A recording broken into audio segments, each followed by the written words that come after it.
हज़रात मोहतरम, लेबनान पूरी तरह से कमज़ोर पड़ गया है। मुझे पता है ये ख़बर आपको काफ़ी ज़्यादा नाखुश करेगी, लेकिन ख़बर यही है।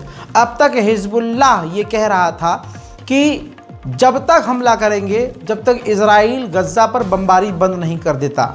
लेकिन अब लेबनान इतनी तरह से टूट चुका है और लेबनान इतनी तरह से बर्बाद हो चुका है कि अब जो लेबनान के अंदर हिज़्बुल्लाह संगठन है, उस संगठन को चलाने वाली जो कमेटी है, उस कमेटी ने पहली बार कहा है कि सीज़ फायर के लिए हम तैयार हैं। पिछली बार जो सीज़ फायर की बात की गई थी तो हिज़्बुल्लाह ने कहा था सीज़ फायर तभी होगा जब आप गाज़ा पर बमबारी बंद कर देंगे। लेकिन इस बार जो हिज़्बुल्लाह की कमेटी है उसने कहा है कि लेबनान की जो ऑफिशियल सरकार सीज़ फायर की बात कर रही है, हम उस सीज़ फायर के ही लिए तैयार हैं और उसको सपोर्ट करते हैं। और इस बार बड़ी बात यह है कि लेबनान ने यानी हिज़्बुल्लाह ने मांग ही नहीं की है कि गाज़ा या फ़िलिस्तीन पर इज़राइल बमबारी बंद कर दे तो हम सीज़ फायर करेंगे। बिना शर्त हिज़्बुल्लाह पूरी तरह से सीज़ फायर को तैयार है। अभी कल ही मैंने रिपोर्ट बताई थी कि लेबनान के ऑफिशियल ने खुद बताया है कि जब हसन नसरुल्लाह जिंदा थे तो वो भी सीज़ फायर के लिए तैयार हो गए थे, जंगबंदी के लिए तैयार हो गए थे। लेकिन ये इज़राइल को पता होने के बाद भी कि वो तैयार हैं सीज़ फायर के लिए, तब भी उनको कत्ल किया गया, उनके बंकर पर हमला किया गया और हसन नसरुल्लाह को मार दिया गया। तो बेसिक पॉइंट ये है कि हिज़्बुल्लाह पूरी तरह से सीज़ फायर को तैयार है। क्यों? जवाब ये है कि सिविलियंस मारे जा रहे हैं।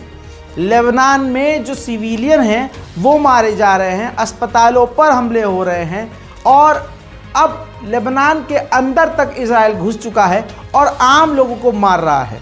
लेबनान के लगभग 2 से 3 लाख लोग देश छोड़कर जा चुके हैं और कोई भी समझदार ये नहीं चाहेगा कि हमारी ये जंग पर्सनल हो जाए और लोग मारे जाएं। अब देखिए, लेबनान, ईरान, सीरिया, ये तमाम देश चाहें तो इज़राइल के सेंटर में जहां सिविलियन रहते हैं वहां हमला कर सकते हैं, लेकिन ये वहां हमला नहीं कर रहे हैं। इज़राइल सिविलियन को मार रहा है, 42,000 से ज़्यादा गाज़ा में लोगों को कत्ल कर चुका है। तो फ़र्क तो दोनों में है। वहीं आपकी स्क्रीन पर इस तस्वीर को देख लीजिए, लेबनान के अंदर एक गांव में पूरी तरह से इज़राइल ने कब्ज़ा कर लिया है और वहां झंडा भी लहरा दिया है। दोस्तों, साउथ लेबनान में पूरी तरह से इज़राइल का जो मकसद था वो कामयाब होता नज़र आया है और वहां इज़राइल ने झंडा लहरा दिया है। इसके अलावा इज़राइल ने लेबनान की राजधानी बैरूत पर एयर स्ट्राइक की है। अगर मैं बैरूत बोल रहा हूं तो याद रखिए, बैरूत लेबनान की राजधानी है, बॉर्डर का इलाका नहीं है। तो अगर कोई देश सीधा दूसरे देश की राजधानी पर हमला करने लगे तो आप समझ सकते हैं कि तबाही क्या ही होगी। देखिए,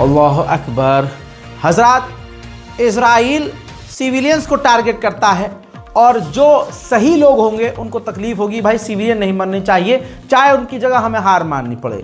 पहली बार ऐसा हुआ है कि इज़राइल के वॉरशिप और गन बोट, ऐसी नाव जिस पर गन लगी होती है, ऐसे समुद्री हथियार और युद्धपोत लेबनान के बेहद करीब पहुंच चुके हैं। यानी अब समुद्र से भी हमला इज़राइल लेबनान पर करेगा। जैसा मैं बार बार कह रहा हूं कि जो फार्मूला गाज़ा को बर्बाद करने के लिए इस्तेमाल इज़राइल ने किया, वही स्टेप बाय स्टेप और फार्मूला इस्तेमाल लेबनान में भी इज़राइल कर रहा है। डोनाल्ड ट्रंप का घिनौना चेहरा कुछ इस तरह से समझिए, जब इज़राइल ने हसन नसरुल्लाह को कत्ल किया तो उसी वक्त सबसे पहले नेतन्याहू को खुद डोनाल्ड ट्रंप ने फ़ोन करके मुबारकबाद दी थी। वहीं लेबनान के एम्बेसडर जो इंडिया में हैं, उन्होंने बयान जारी करके कहा कि मैं याद दिलाना चाहता हूं महात्मा गांधी की उस बात को जिसमें महात्मा गांधी ने कहा था कि तुम क्रांतिकारी को मार सकते हो, क्रांति को नहीं मार सकते। इसी तरह से आप हिजबुल्लाह को कभी ख़त्म नहीं कर सकते। आप नसरुल्लाह को तो मार दिया है। वहाँ कोई नकली इमेजिनरी स्ट्रक्चर नहीं है। लेबनान एक बसा बसाया पुराना मुल्क है और वहाँ लोग बसते हैं। उनको तुम किसी भी तरह से ख़त्म नहीं कर सकते। सुनिए।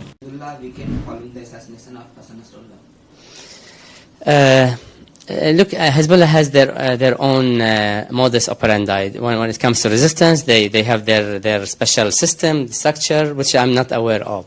But eliminating a group head, resistance head, does not mean eliminating the resistance itself. And here I'm reminded of Gandhiji word when he said, "You can kill a revolutionary, but you cannot kill the revolution." So you can eliminate the leader of Hezbollah, but you cannot eliminate Hezbollah because, like I said, Hezbollah is the people on the ground. वहीं मेरे दोस्तों, Lebanon की police ने एक यहूदी व्यक्ति को गिरफ्तार किया है जो लेबनान में था और बरतानिया के पासपोर्ट पर था। यानी बरतानिया का व्यक्ति अपने आप को शो कर रहा था लेबनान में, और तो और पत्रकार बना हुआ था। दोस्तों, इसी तरह से जासूसी मोसाद करता है और करवाता है। मेरे दोस्तों, मुस्लिम देश तो अपने मुंह में दही जमा कर बैठे हैं, कोई भी कुछ नहीं बोल रहा है। लेकिन कमाल यह है कि गैर मुस्लिम देश तो बोल रहे हैं। मेरे दोस्तों, स्पेन के प्रधानमंत्री ने कहा कि लेबनान के अंदर घुसना और उस पर हमला करना, हम इसकी निंदा करेंगे और कर रहे हैं, और इसको हम आक्रमण यानी गैर कानूनी काम मान रहे हैं।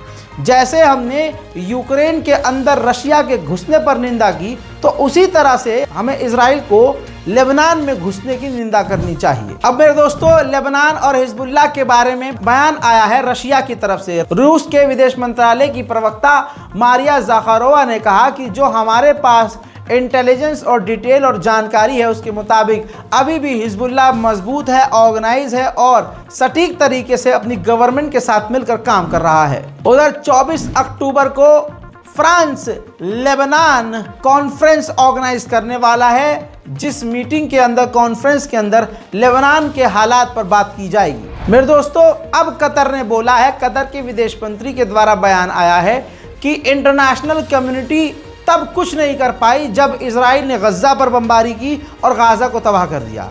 इसी वजह से जब वहाँ चुप रह गए हम लोग, तो इसी वजह से इजराइल को मौका और हिम्मत मिली और आज वो लेबनान में घुस चुका है। उधर मेरे दोस्तों, लेबनान में भी इजराइल गाज़ा और फ़िलिस्तीन की तरह अपने अगले स्टेप पर आ चुका है और मकानों को, सिविलियंस के घरों को तोड़ रहा है।